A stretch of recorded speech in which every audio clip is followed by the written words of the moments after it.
Assalamu alaikum everyone. I hope you all are doing well. Welcome back to my channel One Start. So in today's video we are going to study a very beautiful poem written by Faiz Ahmad Faiz, and it is named as Did Some Love Did Some Work.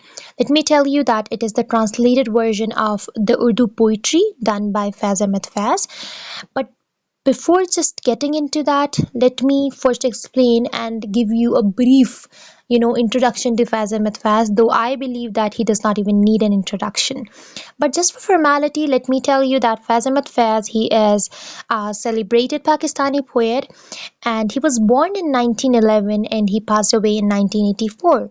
Other than that, what is important for you people to know is that he was a prominent figure in Urdu and Punjabi literature, and he was well known for his revolutionary and romantic poetry. Now, revolutionary means to bring a change, right? So he was known for bringing a change through his poetry.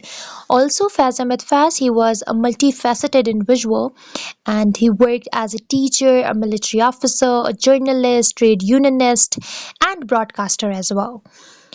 In terms of his writing style, it is known as Nazm because he writes as that in that way. His favorite genre was that, and he was definitely influenced by his involvement in, I must say, in progressive writers movement to bring a change in the society. So he's well known for that as well.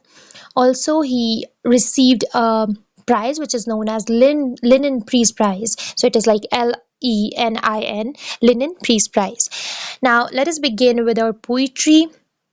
Now, the very first stanza, it's like, how fortunate were those people for whom love was their work or work was their love. We spent all our life occupied, did some love, did some work. But our work hindered our love, and love tangled with our work. And one day, with annoyance, we left both of them unfinished. So, see how beautifully it has been written. The way it has tackled with both love and work at the same time. So, he has used the metaphor of love and work. Now, if you just focus on the first stanza, how fortunate means lucky were those people for whom love was their work and work was their love. So, this stanza, it actually highlights that ideal situation where individuals they have found a perfect harmony between work and love. When work and love become intertwined, now what does it create? It creates that sense of purpose and fulfillment. So this is how he has written it. It is an ideal situation. It is about those individuals who have actually found that perfect balance between work and love. Now, if you could focus it on the wording, and if you could see it through the lens of a man, how they struggle in their daily life, how do they try to understand the importance of both work and love, and how do they badly fail to prioritize both, or how they fail while prioritizing both of them at the same time. But there are some people, those people who exist, but it is an ideal situation.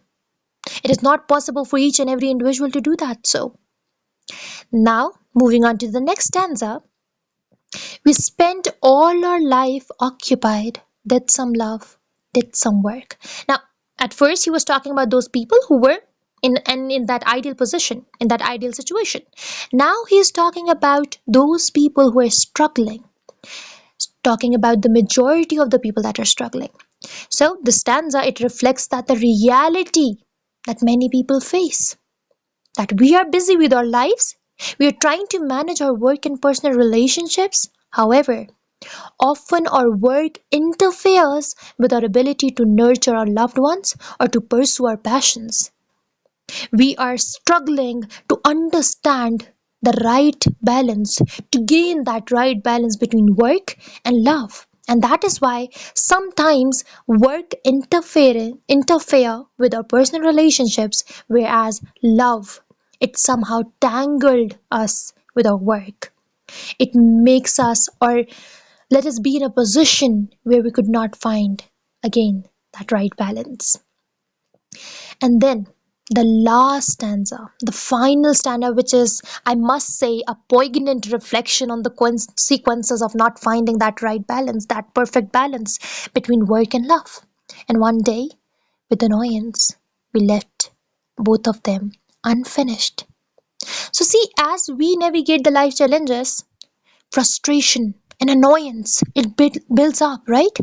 Leading us to abandon, to leave unfinished both of our work and our personal relationships. So this is how the people, they give up on both of the things when they are unable to find the right balance between work and love. Now see how beautiful this poem has been written, right? Focusing on the themes like balance between work and love, the themes like regret and longing, that sense of regret for not prioritizing what truly matters in life, and then human experience.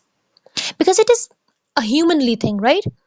Humans are capable of doing something when they are actually passionate about it, and then giving up on it when they actually lose all the hopes in the world. So it reflects on the universal human struggle to manage work and personal relationships. Now, of course, when you talk about the poetry, you need to focus on certain things like the rhyming scheme. Now, it has a loose rhyming scheme. And a loose rhyming scheme, it refers to the patterns of rhyme used in the poem, right? And a loose rhyming scheme, it is like the point in the poem or the type of the scheme which does not follow a strict rhyming pattern, but it still has some rhyming words in it, right? Then meter. So meter is like, it refers to the rhythmic pattern created by the syllables in a poem, right? So it has that, you know, thoughtful kind of a tone, a reflective kind of a tone that lets you understand certain things, that lets you reflect on your life as well. Then imagery, of course, it uses and it actually employs that vivid imagery in the poetry, because when you talk about love, when you talk about ideal work, ideal situations, you try to imagine all those things in your mind as well. You try to, like, somehow let yourself be in that poem as well. Let yourself be as a character in the poem as well. Again, metaphor has been used in it. Love and work, it is like an unlike comparison between two things, right? And then it has enjambment. Enjambment is without a pause, right? So for whom love was their work or work was their love, without a pause, right? So it is like to create that sense of flow and connection between ideas. And then did some love, did some work, so that comma, that is Sajora, Caesura, Sajora, right? And then at the end we left both of them unfinished, it has the end topic. Now, as you could see here in this PDF, the next poem is The Slave, and we would definitely discuss it like this poem in our next video. So, till then, be with me, and I hope you have understood it. Do let me know about your views about this poetry. Do let me know about the way I've explained it in the comments down below. Thank you so much. I'll meet you in the next one. Allah Hafiz.